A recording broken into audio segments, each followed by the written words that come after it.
Olá, tudo bem? Se você ainda não me conhece, me chamo Wellington Torres, tenho 40 anos de idade, sou casado há mais de 16 anos com a Érica, tenho 3 filhos, o João Gabriel com 13 anos, o Theo com 4 anos de idade e o Miguel com 2 anos de idade. Ele vai completar 3 anos agora no dia 31 de outubro. O motivo de eu estar gravando esse vídeo é por um desejo de registrar historicamente o que eu quero deixar para os meus 3 filhos e também para indecisos, para aqueles que ainda não decidiram sobre para quem votar nas próximas eleições, no próximo dia 30. Desde já eu quero dizer que se você chegou a esse vídeo e você já sabe em quem votar, poxa, não precisa nem assistir o resto do vídeo. Eu te respeito pra caramba, eu vou sempre te tratar com educação, com até afeto, porque eu gosto muito de gente, e nunca vou colocar as minhas convicções, sendo diferente das suas, como algo que eu queira te atingir ou te diminuir por isso. Então, fique à vontade, não precisa ficar no vídeo, tá bom? Por gentileza. Agora, se você está aqui e você está indeciso, me permita te convidar a algumas colocações, uma linha de raciocínio que eu quero deixar registrado primeiro para os meus filhos, que, como eu disse, ainda não tem lá uma consciência social, principalmente meus 2 menores, o meu mais velho já começa a aflorar alguns entendimentos, mas eu gostaria que eles soubessem que no ano de 2022, tudo que o pai dele, primeiro, orou por ser cristão, segundo, pesquisou, terceiro, refletiu muito para com o que a gente está prestes a viver pelos próximos 4 anos ou mais. Então, como grande maioria dos brasileiros, eu sou nascido e me desenvolvi até os meus 40 anos na periferia, mesmo morando a maior parte disso em São Paulo ou no interior, sempre vivi em lugares periféricos das cidades onde vivi. E uma coisa que eu analisei, e é isso que eu quero deixar para vocês, meus filhos, melhor dizendo, que sempre me deparei com drogas, me deparei com notícias de crime, de roubo, de assalto, de tráfico de drogas.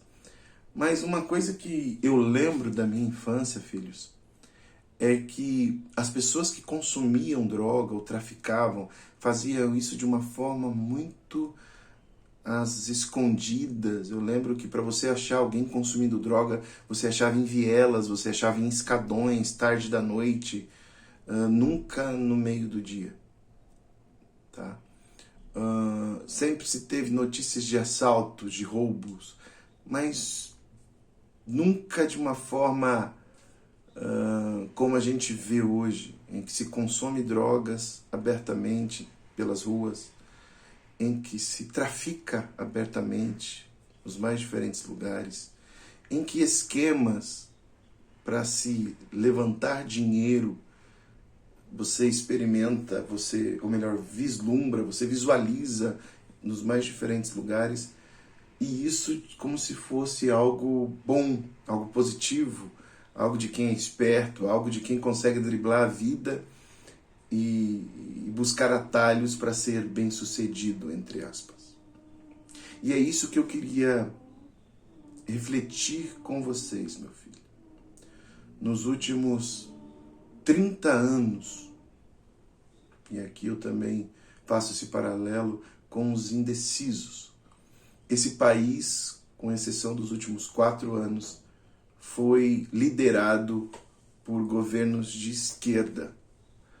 Por governos que, não só no Brasil, talvez até no Brasil de uma forma mais moderada, por conta de todo o contraponto que existe na sociedade, mas em toda a América Latina,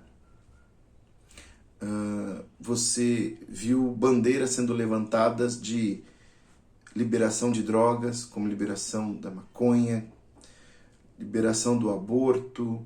Você vê flexibilidade de crimes, considerar crimes menores não necessários de receber punições. Como a gente escuta pessoas que são menores, que roubam celulares, que matam por isso, não merecem receber um tratamento à altura de seus crimes. Sexualização de crianças, o Estado intervindo na família. E, meus filhos, eu divido isso com vocês e com os indecisos com um único objetivo. Se seu pai, se este cidadão que está aqui registrando isso estiver falando coisas absurdas, eu peço a vocês, pesquisem. Hoje, com o advento da internet, você consegue informação do mundo inteiro de forma muito rápida.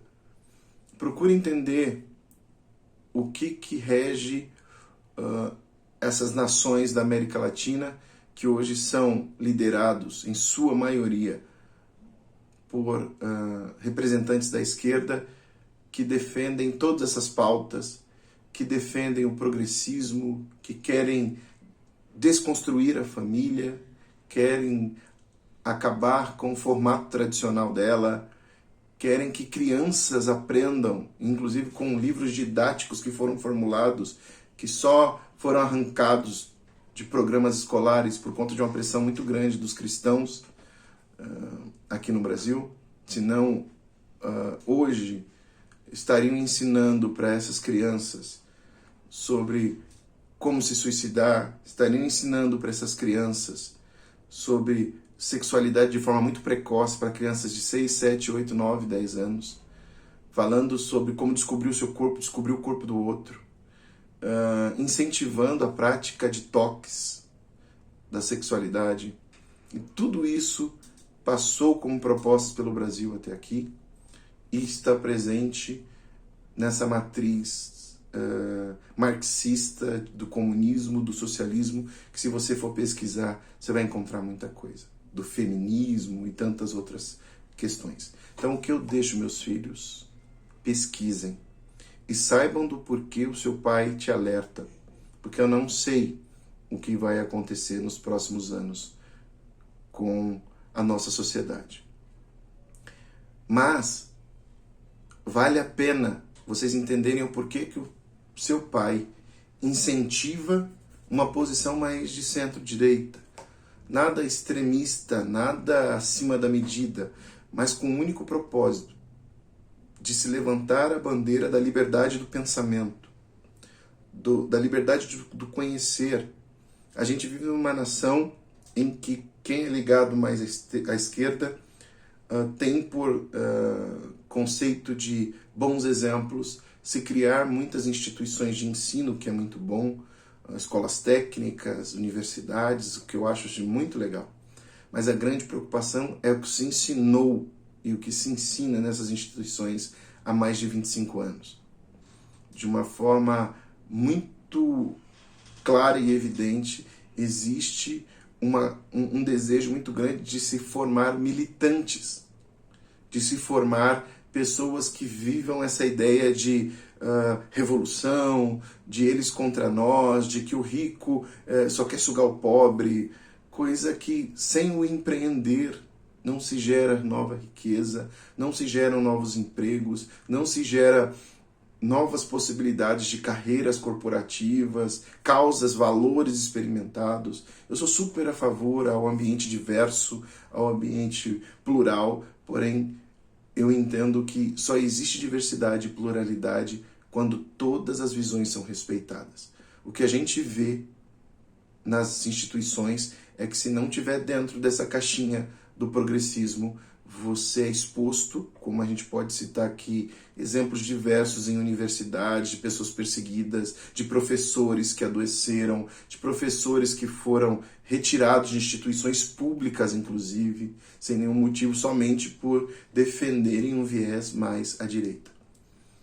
Então, Se nós queremos democracia, nós temos que respeitar a democracia, não só para aqueles que defendem essas mesmas causas, mas também para aqueles que, porventura, querem apresentar um outro ponto de vista. E isso eu deixo aos meus filhos como principal motivo de eu incentivar aos indecisos e a vocês no futuro a, primeiro, pesquisarem, segundo, defenderem a ideia de pensarem sem serem enviesados para um único horizonte, de vocês mesmos desenvolverem senso crítico, de vocês mesmos pesquisarem a fundo e analisarem diferentes linhas de composição, linhas de raciocínio, linhas de interesse ou pontos de vista, óticas de mundo, que vocês mesmos analisem e entendam que, por mais que se relativize a verdade, por mais que não exista um dono dela nesta terra, somente aquele que tudo fez nela, tudo criou e governa tudo que há no nosso entendimento, que é Deus, que vocês possam incessantemente buscar pela verdade. Não acreditem apenas em uma, duas pessoas. Desenvolvam um senso crítico. Por que no Brasil existe, embora tantas instituições de ensino criadas, não existe uma obra mundialmente conhecida que não seja de esquerda? Por que não existe uma pontuação dos órgãos internacionais de ensino que deixe as nossas instituições melhor colocadas, melhor posicionadas? Por que essas instituições estão sempre entre os últimos lugares? Isso não só considerando países ricos, países de primeiro mundo. Se você considerar só a América Latina, nós estamos à frente apenas de Cuba. Por que isso acontece? Então reflitam, desculpe pelo vídeo, mas eu não poderia passar por essas eleições sem deixar registrada a minha posição para vocês, meus filhos. E se indecisos puderem se deparar com esse vídeo e isso fazer sentido para você, por favor, no próximo dia 30, votem 22, votem Bolsonaro. Não pela pessoa em si, que nunca foi um modelo de relacionamento, de comunicação, mas que é a única força que nos permite ter um contraponto ao que foi realizado há 25 anos ou mais nesse país, levantando-se bandeiras progressistas, as quais a gente respeita. O fato de eu pensar diferente dessas pessoas não quer dizer que eu as odeio, que eu as quero mal. Eu só quero o direito de ter as minhas convicções também presentes na sociedade e que elas sejam defendidas e que vocês, meus filhos, e toda a sociedade brasileira possa optar. Assim eu encerro esse vídeo, desejando prosperidade, paz e muito respeito para a nossa nação. Beijo no coração.